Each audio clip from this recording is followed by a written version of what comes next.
Okay, Heather's back, which means one and only one thing. Welcome to another review of a Beam product. Yep. But I can't believe this. This is like an all-time first. I am 99% sure we will be the first channel to get this review out.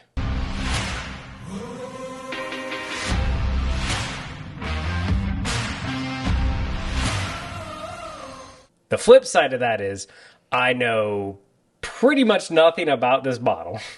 It's not even going to like really be released by Jim Beam until October, I believe, is when they have their dinner series with this bottle. So yeah, I've scoured the internet. I've looked everywhere, found pretty much nothing about it.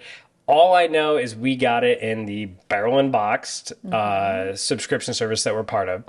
This month, the Barrel and Boxed, as a total with tax, was $300. It came with this bottle and distiller batch number 3. The distiller batches are usually $70 to $100. So we'll assume $100. Okay. Which means this should be about $180 to $100 bottle of bourbon. Okay. Again, looked everywhere, nowhere about MSRP, nothing. So I have no idea what it is. Part of the subscription service, you know, we've talked to Fred and Freddie about it. It allows them to do some cool stuff they've never been able to do. So yes, we probably are paying a little bit more of a premium for this, but we also get it way ahead of time. Yeah. So with that, what we're going to review is Legent. So you may have heard of this before. It's pretty standard. It's about $40 on the shelf. But this one is the special one that is Legent finished in Yamazaki cask finished. So it is going to be a Kentucky straight bourbon whiskey partially finished in wine, sherry, and ex Yamazaki casks. So Japanese whiskey is really big. Yes. Beam Suntory owns a whole bunch of stuff, including Japanese whiskey, which is Yamazaki, along with Maker's Mark, Jim Beam. So Fred got together with the lead guy over with Yamazaki. They blended this thing together and decided to release it. It's going to be a special release. I mean, it comes in a box, so automatically that makes it way more expensive. Of course. And it like flips out all cool like. With a really nice bottle, which pictures, there you go. So yeah, so we know nothing about it. They haven't really done a press release about it yet. It did come in the Barrel and Box subscription. So we're going to tell you what we think. Yeah. Should you look for it? Should you hunt it? Or is this like something you should hide away from? Let's see. So yeah, we shall tell you. Yeah. Cheers. Fun part was that it was just delivered to our door. We didn't have to wait for it or you know, go in line or know a certain day. We had to be somewhere at a specific time. No, I just had to make sure I was here so I could sign for it from the UPS guy because you can't deliver alcohol without somebody over 21 and their signature. Well, So the nose is really good. Again, non-age stated, don't know anything like that.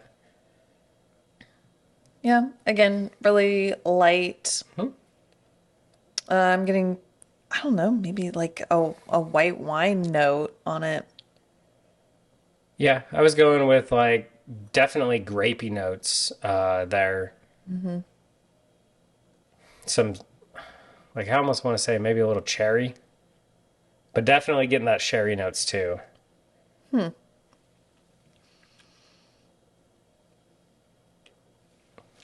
Interesting. There's definitely a burn up front for me. Yeah, and there is a lot going on. Yeah, Interesting. but it faded really quickly. There's not much of a finish on this for me. So the normal Legent is about 94 proof, and this is 114. So it's a lot higher more. up there. I would say like first sip, I'm not into it.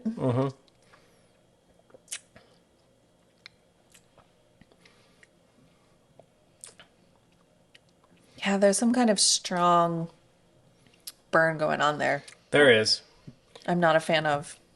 So it's got a whole lot of flavor at the very beginning of the palate, and then it just fades quick. And you're just replaced with an ethanol burn on the finish. Yeah. Like in a blind, I would almost say this is a Basil Hayden product. Is what I get. Like there's the finished Basil Hayden products are very, very flavorful, but then they don't have much on after that.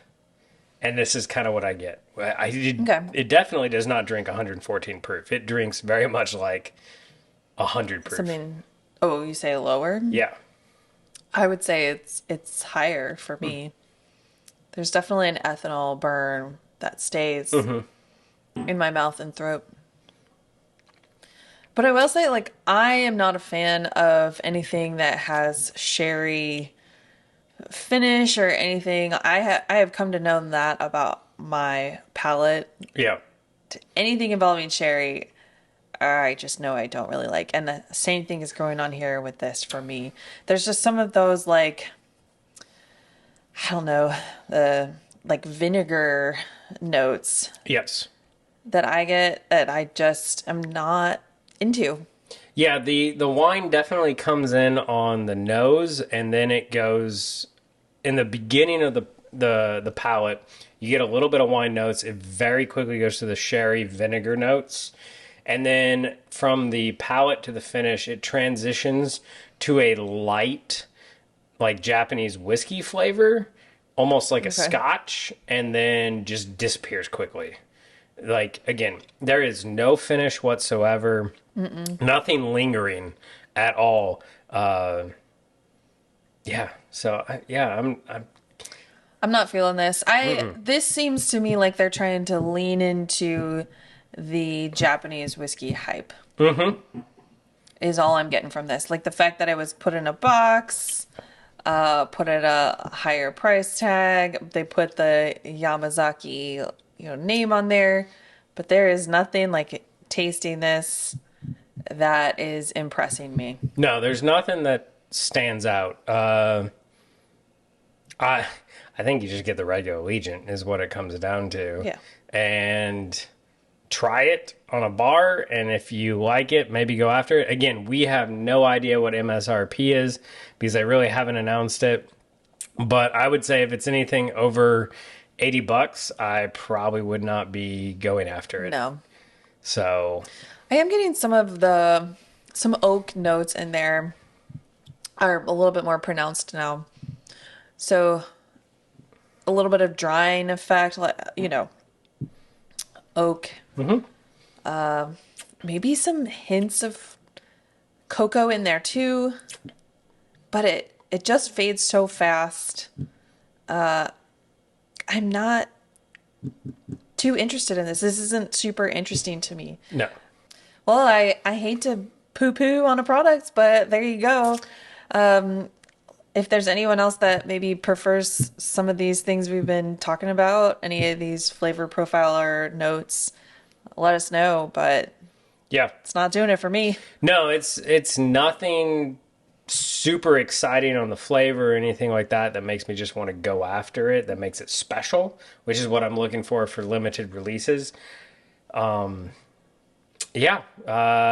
Maybe you know more information about this than we do. Let us know in the comments below and all of that stuff.